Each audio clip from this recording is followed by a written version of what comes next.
కాంగ్రెస్ ప్రభుత్వం ఇచ్చిన హామీలను అమలు దిశగా అడుగులు వేస్తోందన్నారు డిప్యూటీ సీఎం భట్టి విక్రమార్క. రాష్ట్రంలో విద్యుత్ సమస్యలకు పూర్తిగా చెక్ పెట్టే విధంగా కార్యాచరణ చేపట్టినట్లు చెప్పారు. రాష్ట్రంలో త్వరలో గ్రీన్ ఎనర్జీ పవర్ ప్రాజెక్టును తీసుకొస్తున్నట్లు చెప్పారు. మరోవైపు మూసీ ప్రక్షాళనపై భట్టి మరోసారి క్లారిటీ ఇచ్చారు. హైదరాబాద్ భవిష్యత్తు సమాజం కోసమే మూసీ ప్రక్షాళన చేపట్టినట్లు చెప్పారు. అంటే ఇప్పుడు ఉన్నటువంటి ఎనర్జీ కాకుండా, కన్వెన్షనల్ ఎనర్జీ కాకుండా రెన్యూవబుల్ ఎనర్జీని కనీసం 20,000 మెగావాట్లు తగ్గకుండా 2029-30-31 కల్లా ఈ రాష్ట్రంలో ఉత్పత్తి చేయడానికి రాష్ట్ర ప్రభుత్వం ప్రణాళికలు తయారు చేసుకుని ముందుకు పోతాం. అది సోలార్ పవర్ కావచ్చు, విండ్ పవర్ కావచ్చు, పంప్ స్టోరేజ్ పవర్ కావచ్చు, floating power solar, floating solar కావచ్చు, లేకపోతే గ్రీన్ హైడ్రోజన్ పవర్ కావచ్చు. వీటన్నింటినీ విరివిగా ఈ రాష్ట్రంలో తీసుకొని వచ్చి పెద్ద ఎత్తున ప్రజలకి గ్రీన్ ఎనర్జీని, పవర్ ని ఇవ్వాలనే ఆలోచనతో ఉన్నాం. అట్లాగే కన్జంప్షన్ కూడా బాగా పెరిగిపోతున్నటువంటి పరిస్థితుల్లో ట్రాన్స్మిషన్ కూడా ఎక్కువ పెరుగుతుంది.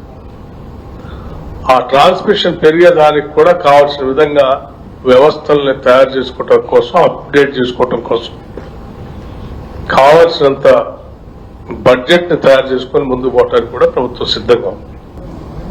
ఇది రాష్ట్రంలో ఉన్నటువంటి పేద, బడుగు, బలహీన వర్గాలు పిల్లలు చదివించాలనుకున్నటువంటి తల్లిదండ్రుల ఆశని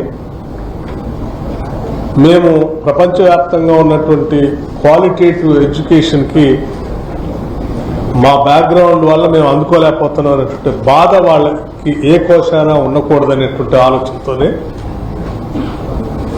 ఈ రాష్ట్రంలో ఈ కార్యక్రమాన్ని చేపట్టడం జరిగింది. ఇది ఇంటర్నేషనల్ స్టాండర్డ్లో ఉంటాయి, ఇంగ్లీష్ మీడియంలో ఉంటుంది, అప్ టు 12th క్లాస్ వరకు ఉంటుంది. ఎడ్యుకేషన్తో పాటు ఎక్స్ట్రా కరిక్యులర్ యాక్టివిటీస్ ఉంటుంది, స్పోర్ట్స్ ఉంటాయి, మంచి స్పోర్ట్స్ గ్రౌండ్స్ కూడా, అన్ని గేమ్స్ సంబంధించిన గ్రౌండ్స్ని కూడా వాటిలో క్రియేట్ చేయడం జరుగుతుంది. మూసీ కానీ, లేకపోతే హైదరాబాద్లో ఉన్న చెరువులు కానీ, లేకపోతే రాష్ట్రంలో ఉన్న చెరువులు కానీ, వాటిని సమాజానికి ఇవ్వాలనుకుంటున్నాం తప్ప వాళ్ళలో లాగా రెవెన్యూ రికార్డ్స్ అప్డేషన్ ప్రోగ్రాంలో అక్కడ భూములు ఇక్కడ భూములు తీసుకొని రిజిస్ట్రేషన్ చేయించుకోనో, లేకపోతే ఇంకో జనాభాలు ఎక్కించుకునేలాగా మేము ఎవరు ఆలోచన చేయట్లేదు. సమాజానికి ఇవ్వాలనుకుంటున్నాం. నంబర్ 1. మూసీ మీద క్యాబినెట్లో చర్చ జరిగిందా లేదా మీరు చెప్పాలంటే ఇది కొత్త అంశం కాదు కదా, కొత్త అంశం కాదు.